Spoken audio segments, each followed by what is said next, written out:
තිබ්බටම මෑ භුක්ති විඳින්න පුළුවන් වෙන්න ඕන.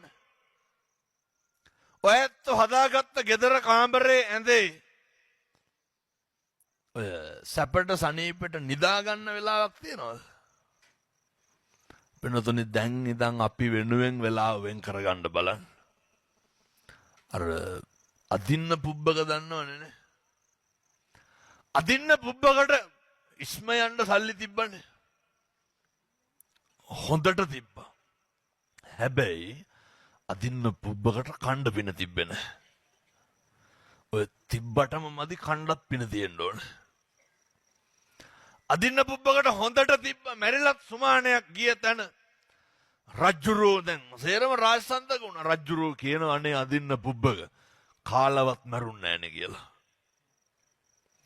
එහෙම භුක්ති විඳින්න පින තියෙන්න ඕන. මිනිස්සෙකුට තියෙන්න ඕන ජීවිතේ සමීපතමයන් හා ගෙවන්න හොඳ අවස්ථාව. ඒවට පුණ්‍ය ශක්තිය තියෙන්න ඕන. ඔය ජීවිතේ දෙනවා වගේම දීලා සතුටු වෙන්න. දෙනවා වගේම දීලා අතාරින්න. දීලා අතාරින්න බැරි වුණාම තමයි තිබ්බත් සතුටු වෙන්න බැරි. අර වෙනතුන් දන්නවා ඇති මං හිතන්නේ අදින්න පුබ්බක එක ආත්මික. ගෙදරින් එළිය හාමුදුරු කෙනෙක් හැමදාම අදින්න පුබ්බකේ ගෙදරට පිණ්ඩපාත එනවා. ඔය කිව්වට තේරුමක් වුණේ නැහැ. එක දවසක් අදින්න පුබ්බක කියනවා බිරිඳට මේ මොනා හරි හදලා දෙන්න. ඒ කරලා අදින්න පුබ්බක වෙලට යනවා. වැඩ කර ඉන්නකොට පේනවා අදින්න පුබ්බක හාමුදුරුවෝ පිණ්ඩපාතේ අරගෙන යනවා. අදින්න පුබ්බකට හිතුණා මොනවාද දුන්නේ කියලා බලන්න ඕන කියලා. අදින්න පුබ්බක මොකද කරුවේ? දුවගෙන ගිහිල්ලා බැලුවා පාත්‍රේ බලනකොට අදින්න පුබ්බකට කේන්ති ගියා. අර හිතුවට වඩා දීලා. පින්නතුනේ හරි කේන්තියෙන් අර දුන්නට හිත හදාගන්න බැරි වුණා. දෙන්න කියපු කමට හම්බුණා.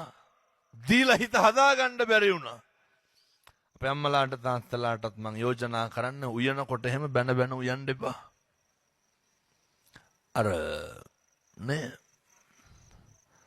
ඔය මෙවුන්ට තම්බනවා කියා උයන්න එපා. අර ඒක බොම ඕනෑකමින් කරන්න.